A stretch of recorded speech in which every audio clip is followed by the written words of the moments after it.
আপনি যতই ভালো করে থাকেন চলেন বলেন না কেন,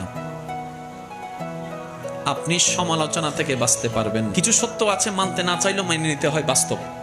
আপনি যতই ভালো করে চলেন, করেন, থাকেন, বলেন না কেন, সমালোচনা, বদনাম থেকে আপনি কখনো বাঁচতে পারবেন না। আপনি এর কাছে ভালো হলে দুইজনের কাছে আপনি খারাপ নিশ্চিত হবেন। সবার সাথে কখনো ভালো থাকা যায় না, পৃথিবীর সবাইকে খুশি করা যায় না, কিন্তু আমরা বোকার মতো সেই মানুষকে বারবার খুশি করার জন্য চেষ্টা করতেই থাকি, অক্লান্ত পরিশ্রম করতে থাকি।